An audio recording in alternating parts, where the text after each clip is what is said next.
السلام علیکم۔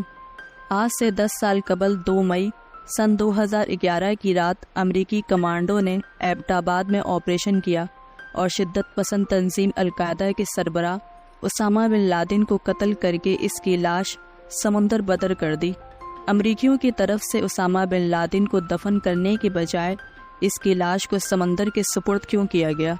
جب اسامہ بن لادن کی لاش کو ٹھکانہ لگانے کا معاملہ آیا تو امریکیوں نے اس وقت سیاسی اور مذہبی پہلو کو مد نظر کیوں رکھا؟ ایبٹ آباد آپریشن کا حکم دینے والے صدر باراک اوباما کو بریفنگ دی گئی کہ اگر اسامہ بن لادن کو زمین پر دفن کیا جاتا ہے تو اس کی قبر ان کے پیروکاروں کے لیے مزار بن جائے گی۔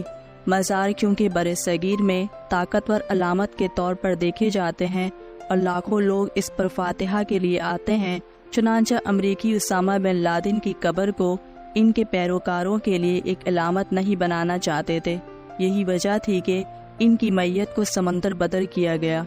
اس حوالے سے یہ بھی کہا جاتا ہے کہ سعودی عرب نے اسامہ بن لادن کی میت لینے سے انکار کر دیا تھا۔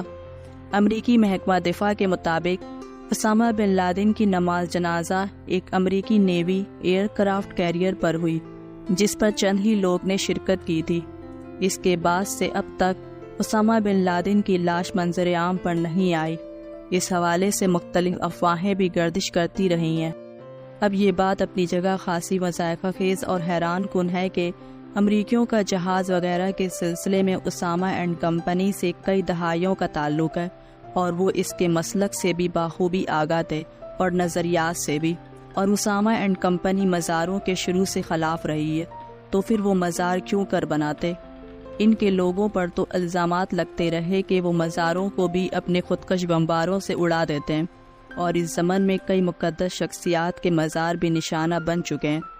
پاکستان میں بھی کئی بزرگ ہستیوں کے مزاروں پر خودکش حملوں کی مثالیں موجود ہیں، اس لیے اسامہ کے مزار والی کہانی تو صاف جھوٹ ہے۔